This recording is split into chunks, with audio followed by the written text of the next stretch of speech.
occurs to me is that once you are talking about a plan could be something that's on paper, but a plan ultimately is something that you intend to implement. And once you're talking about implementation, you're talking about engagement. You're talking about engaging sections of the community who have to work together for that plan to be realized and implemented. So from that perspective, the symposium is an important component of accomplishing that. And I'll break even that into possibly two parts. One is envisioning, which is what does the world going to look like? What's a changing world going to look like during the period that this plan is to be implemented? And so the keynote this morning was very prescient in that respect, opening our minds as to what might the future look like. The other component of it is what is in the plan? What are some of the targets? What are some of the things that we're aiming at? And targets are important because maybe there's a business that I or somebody else has in mind, but the economic viability of that business is dependent on some set of infrastructure that doesn't currently exist. When will it exist? Will it exist next year? Will it exist in 2018? And those are important considerations for people if people outside of the government are going to plan. So I would summarize both of those things as awareness. Awareness at the level of what might the world look like, which is an important consideration in execution of any plan, and awareness of what is the plan. And this conference is designed to provide answers to at least both of those questions and get many more people engaged.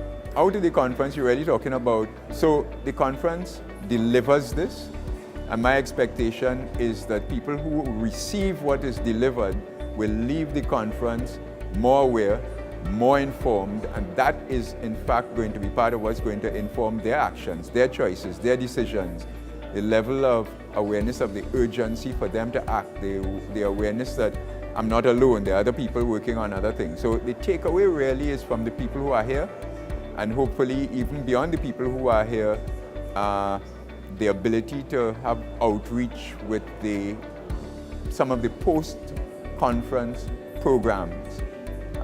So the activity ultimately has to take place outside of these rooms.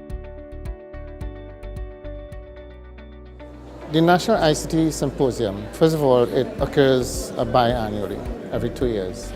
And this year, because we launched the National ICT Strategic Plan 2 years ago, dubbed Smart TT, and under the theme Smart TT, Smart Solutions for a Smart Society, we felt that it is about time that we focus the symposium along the lines of just that, smart solutions. Now, one would recognize from the speakers thus far this morning, we are challenging the minds. We are looking to the future. We're saying, what does ICT bring to the society? How can we take ICT to the next level? How does ICT transform the society, and how does it impact at the end of the day the gross national product or the GDP? That is what we want. What we want, as our feature speaker this morning, Leon Hart, said, data is the next oil. So we need to get businesses, we need to get society, we need to get the average citizen ICT enabled. We need to get the seniors, we need to get the children. We need to get everybody recognizing what ICT is and what part it plays in their life, not just now, but in the future. So the ICT Symposium is all about transforming Trinidad and Tobago, bringing knowledge, sharing knowledge, and challenging minds. So what happens afterwards? The issue here is that we have felt, and I have seen in the panel discussion that I will be moderating this afternoon, our intention is to challenge businesses, because really one asks the question, why aren't businesses living up to the challenge? Why aren't businesses transforming? Why aren't businesses and the private sector, for that matter, embracing technology? We are recognizing a serious, from a society standpoint, one calls it serious, other the other part of society, where I speak of the consumers, see it as ease of doing business. And what am I referring to? I'm referring to online shopping. The ease of doing business, the ease of buying goods and products and services and having it shipped to your door. So while the consumers are happy and nice, what's the impact on businesses? Businesses last year Christmas was telling, and will continue to get worse. Worse in the sense that they are not seeing the returns that they wish. So with the increase in online shopping, businesses in Trinidad and Tobago need to now live up to the challenge. They need to transform their businesses. They need to embrace technology. What I want coming out of the symposium is to have the private sector, as well as the public sector, recognize that, hey, we need to start doing things differently. The future is all about ICT. There's big data outside there, there's data analytics, there's mobile world at 144% penetration. Right? Mobile devices are a thing. I don't know of a single person in Trinidad who does not have a phone in their pockets. So my argument is that let's embrace technology where it is and let's prepare for the future, because it's going to be exciting, and if you don't get on board, you are going to be left behind. Well, I would say that the future for small countries like Trinidad and Tobago has a lot of potential, because basically in small countries we can do things that large countries would take a long time to do. For example, opportunities of culture, exporting culture, which is big, films and music and television from Trinidad on a worldwide level, cloud services, secure data computing, developing ICT programs that can be used all over the world. Those are opportunities I would look at immediately, subject of course to broadband connectivity. I think it will help me if you would stand more over here, or right in front of it, or here, right, on the left. So I kind of feel strange when you ask me a question and then I ignore you. Yes, I think the main challenge probably for Trinidad and Tobago is the reliance on fossil fuel as opposed to anything else really. And so the challenge, this happens to a lot of countries, to where you use natural resources as a main way of monetizing, and the future really is about things that aren't material, data, information, knowledge, experience, connectivity. So in a networked society, the value of fossil fuel or oil eventually shrinks. So you have to switch from big oil to big data, right, basically, and that is substituting one for the other.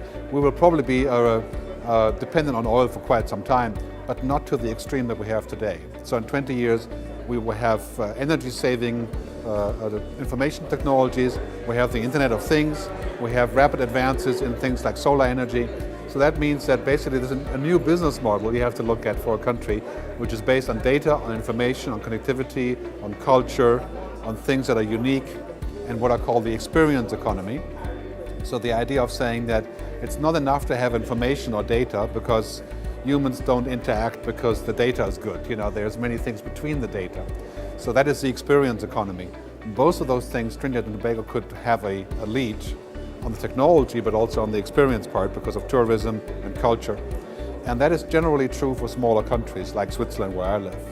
So there's opportunities, but there's also a danger of not making that shift. I think it would mean that by, in 20 years, there could be a gaping hole in the financial part of how much money you make with traditional ways of doing it. Well, I think any economy that's based on oil and fossil fuel and gas is facing that challenge. Whether it's Venezuela or Brazil or the Caribbean or Saudi Arabia, right? We have the same problem. You have to switch to something that is not based on this way of monetizing primarily. Right? But it's entirely possible, because basically in 20 years we'll have almost 80% of 9 billion people connected to the internet, which means that they're generating a huge amount of possibilities of media, of culture, of content, of travel, education, banking, and that becomes a major economy. As McKinsey says, it's roughly $9 trillion per year in the data economy that is going to dwarf the oil economy. So that switch is the question. It's not either or, it's a slow transition, like a hybrid model. The process of transition is expensive and it's painful, right? But it's much more painful and expensive not to do it. I mean, you can compare to the music business, for example, right? That it was clear 15 years ago that music is moving into the cloud, right?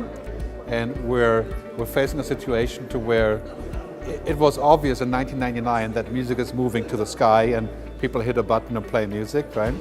They didn't go along with it and they fought it and they're still fighting it and the industry is smashed, right? So the question is you have to use the current money to get the future money, right? So while the current model is still working and you're still making money with the current industries, you have to build a runway to a new business. So if the publishers, for example, of magazines and print could use their previous money to build a digital platform, which they didn't do, right? And it would look a lot better than it does today. So you have to use the current money to fund the future. You cannot use the current money to spend it all and then have no future. And then you have no future. You know, that's as simple as that, really. So it's not a question of either or, it's like a hybrid model. You do this now, you do that tomorrow, but it's likely not going to be the same thing. Switzerland is in the same position than Trinidad and Tobago with banking. Switzerland is the global center of banking for people to put their money. And much of that has happened because the regulation is loose, right? So people can put grey money and, to Switzerland, and Switzerland has been the banking capital of the world, and that is ending because of legislation. So Switzerland has to make the shift from banking, traditional banking, to digital banking, which is exactly like oil and Trinidad, same thing, right?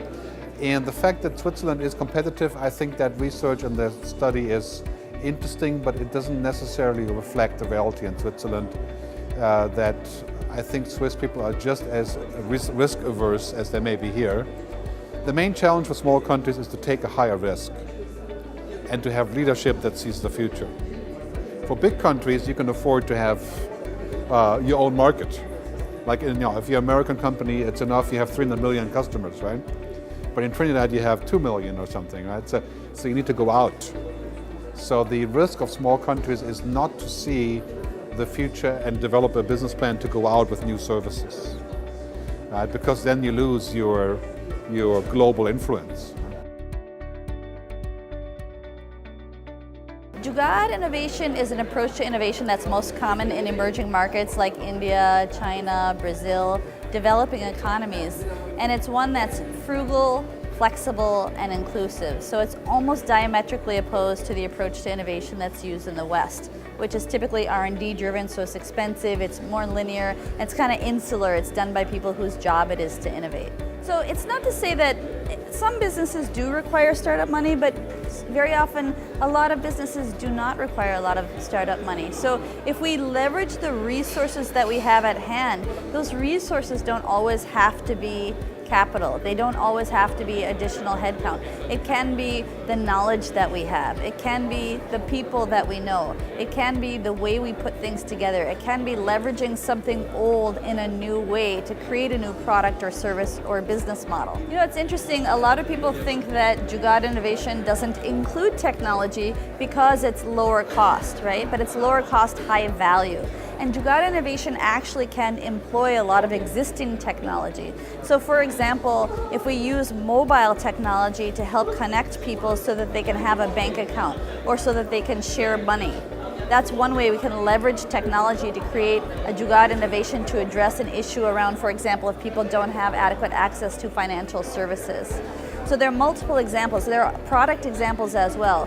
Large companies sometimes then will create low-cost medical devices that are high value but affordable, and create them by really focusing on what the problem is and creating something that's simple, that's elegant, that's often lightweight, that's often mobile and low cost, so it's more greater access. Sure, I think the people of Trinidad and Tobago are uniquely poised to solve pressing problems locally as well as globally, because even though this is no longer considered a developing economy, because of the history of the country and because we've all seen here resource constraints to an extent, whether we've just seen them or experienced them directly, it actually puts you at an advantage because you have this ability to find opportunity in adversity. You have the ability to have a flexible mindset and leverage on ingenuity. So I think for that reason, as compared to, say, someone who grew up in a resource-rich environment, people of Trinidad and Tobago actually have a true competitive advantage in solving some of our pressing problems in the world. Usually, we are a little bit behind in terms of protection and information. And now that we have this trend on consumerization where users are pushing up to have technology available for them. It's not like back on the day that used to be that we push the user to use more technology. Now the user are telling us, hey, I want technology faster, I want technology available, I need to be able to do things with my smartphone. Back on the day, we had to tell them, stop using that typewriter and start using computer. That is happening sometimes is that the user adopt technology that made the information, put the information at risk. And that's it what we're trying to help organizations, governments and private organizations to be able to satisfy the user need on having information available and do what they want to do, but in a protected way, that the information is not at risk. So in the Caribbean, that's what we're trying to do. The technology, the path of knowledge is going faster and faster and faster. The advance on the last 3 years is more than all the time before. All the time before in the advance on the 3G and the adoption on technology for the Caribbean. Well, you can see by yourself. Probably 5 years ago, you didn't have a smartphone. And now the new generation, as young as 3 years old, they already playing with smart tablet, with all those kind of things. So the adoption is faster and faster and faster. And not just for the young generation, also for the old generation, that sometimes they feel like, hey, no, I don't want to play that. My grandmother, 100 years old, she have a tablet and she has her Facebook account, and we communicate through Facebook, and she sent us picture about 100 years old. Can you believe? One thing that worries sometimes is that we can sometimes become in a paradise for people doing bad things with technology because we are a little behind on legislation in order to prevent bad things to happen. And there are a lot of countries from all the islands that they have no legislation to prevent hacking, for instance, or to say, okay, hacking is illegal. If it's not illegal, then you can go to that country and start doing bad things. So we are in that part a little bit behind, and we want to collaborate with organizations in order to have that step forward, in order to be at the level, not only at the right level now, also be ready for the future. Because now we are not talking what is going to happen in 5 years or in 10 years. We are talking now what is happening that would change in 1 year. You remember back on the day, they used to tell us, oh, that's so 80 or that's so 90. My daughter now tell me, Daddy, that's so January. And that's all already for them, because it's a generation that's going really fast. And we have as an institution and company to also going fast. The adoption, the learning is every time require faster thing, very fast. We've been working with the government in Trinidad, providing information protection different level of different institutions for over 10 years. Probably you've been using our technology. We are better recognized by Norton Antivirus, which is one of our software. And we're trying to, let's say, evangelize how to better use the technology, because what happened many times, you acquire the technology thinking on what happened 5 years ago, and you said, if it's working, don't touch it. And we're trying to tell you, no, you have to keep going and adopting the new advice that we provide. That happened 5 years ago, and what's happening now is totally different. Things are changing. For instance, now we are talking on silent attack, target attack. 5 years ago, the attack were noise. You see pop up in your systems, system running crazy. Now, no, your system is perfectly working. It's nice. Everything is working nice. But you have a backdoor in your system. Someone is gathering information, getting information out of there, and that they don't want is that you know that. If they make noise, you will know, and then you will prevent the information to go. So the new trend is to keep quiet, go into your system, sometimes even improving your system in order not to you to know what is going on. So this is the kind of thing that we are trying to share with the audience, with ICT, and it's always a pleasure to come to Trinidad. My purpose here is to ensure that we have maximum growth of the business for Symantec, not just from Symantec as a corporation, but from the standpoint of us taking the security of information as our most important business across the world. Trinidad and Tobago actually happens to be one of 5 territories in the Caribbean where we believe there's significant business to be done, not from a revenue standpoint, but from a data growth standpoint. The other areas that have been identified would be Puerto Rico, Costa Rica, the Dominican Republic, and Panama. It's interesting to note that I haven't mentioned Jamaica or Barbados. That's because of how we see the island of Trinidad and Tobago and how we see the island of Trinidad working for CARICOM and Symantec. We are here as a gold sponsor, and we're happy to be here, and we're looking forward to being here again 2 years from now. It's every 2 years, if I'm not mistaken. And this year, we're actually partnering with our global strategic partner, Fujitsu. Fujitsu has been the largest partner and longest standing partner of Symantec. We have 4 other partners here on the island, namely Icons, Memory Bank Computers, Massey Technologies, and CP Enterprises. But the relationship with Symantec and Fujitsu goes back many, many years, and it's one that we're trying to grow and develop even more. And that's the reason why we're here today. Fujitsu, we have had a long-standing presence in Trinidad and Tobago and the entire Caribbean. We're actually in Trinidad over 50 years, and we're really proud of that long legacy. And we're also proud of the fact that we have 100% Trinidad and Tobago nationals employed running our operations and serving our customers. Well, Fujitsu is the 4th largest ICT service provider in the world, and we're fortunate to bring that level of technology and innovation to the local market. The events, the ICT Business and Forum this year, the actual theme is highly appropriate and aligned to our vision. Smart TT solutions for a smart society.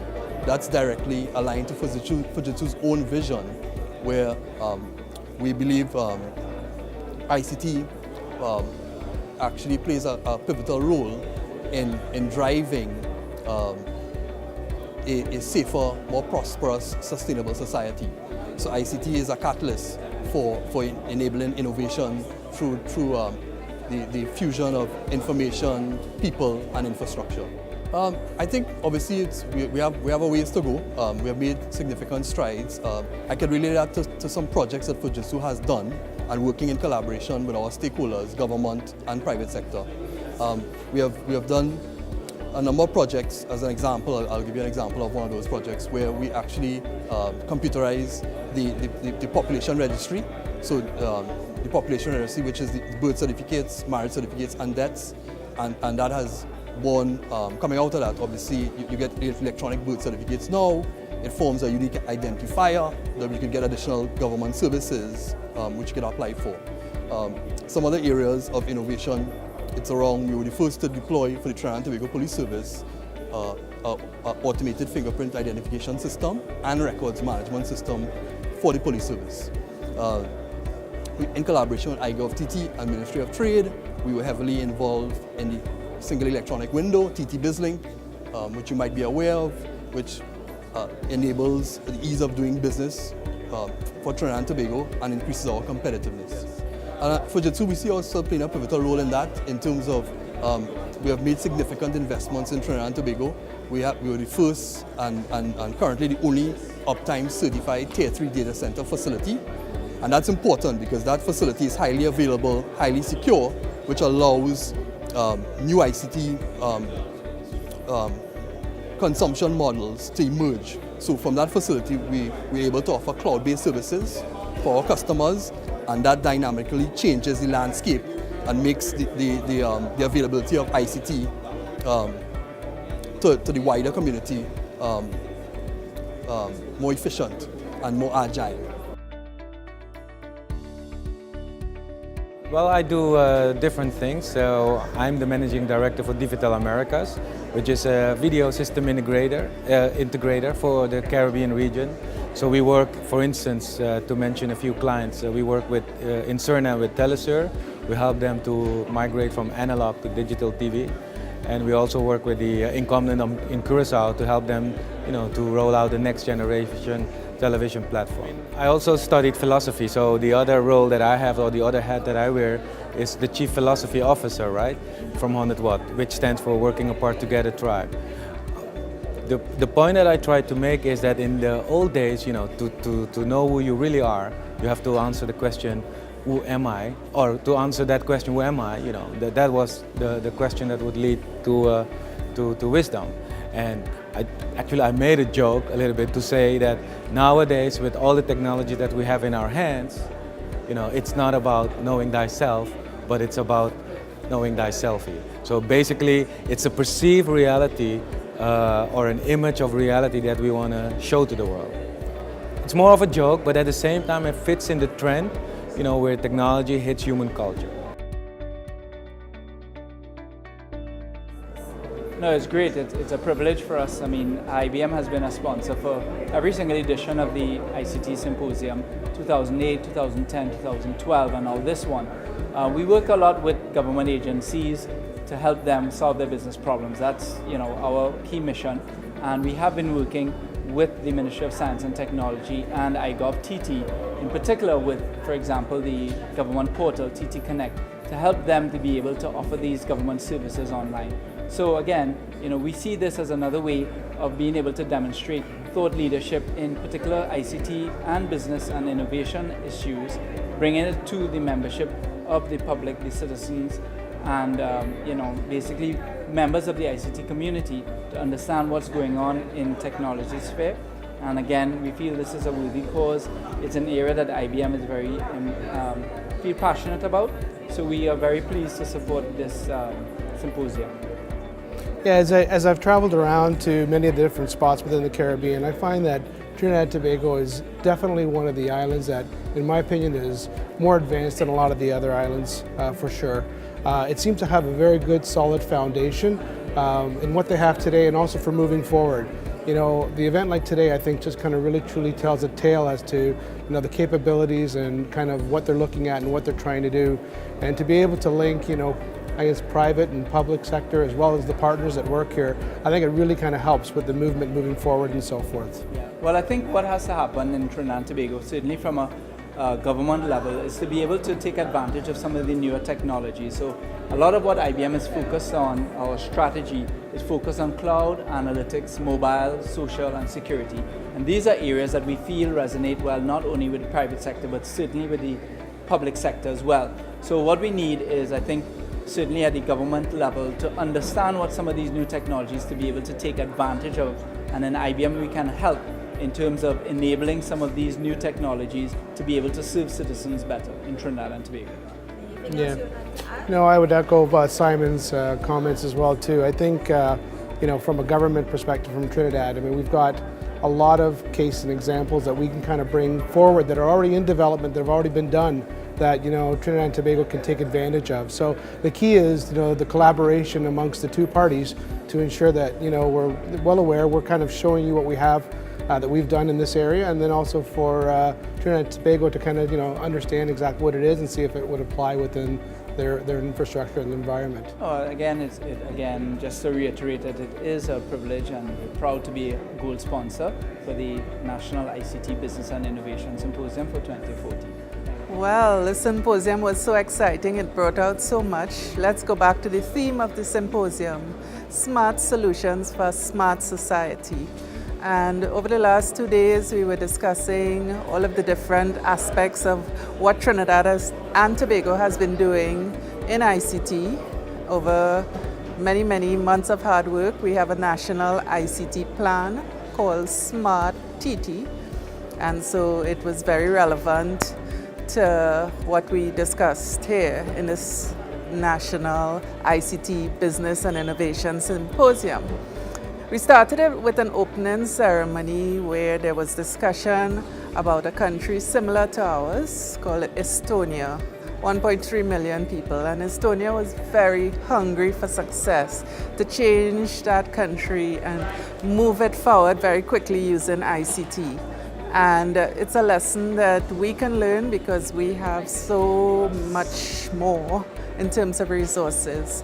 We went into the first real day of the symposium with keynote speakers, and one of the impactful speakers, Mr. Gerd Leonhard, he spoke about data being the new oil. And that's very significant for Trinidad and Tobago because the National ICT Plan is moving Trinidad and Tobago forward to be an e-ready society. And by e-ready society, we really are trying to make ICT a greater contributor to GDP. We saw there were speakers that came and spoke really about the underpinning, which is innovation. And there were some young people that here in Trinidad and Tobago creating apps that are very relevant to what we need to do. Well, we need to do much more in terms of data, big data, using this data to make our decisions, to do analytics, and to really be creative. And we are, after all, in a very competitive world. And if we are to move fast and keep up with the technological change, we must be, as one speaker said, liquid, networked, real-time, interactive, communicative. It's so exciting. And it's really good to get all these minds together to share ideas. We are taking away some real interactions where we can go and commercialize some of the ideas, some of the creative ideas that came out. And of course, government has a big part to play in terms of legislation and policy and being facilitative through the whole process.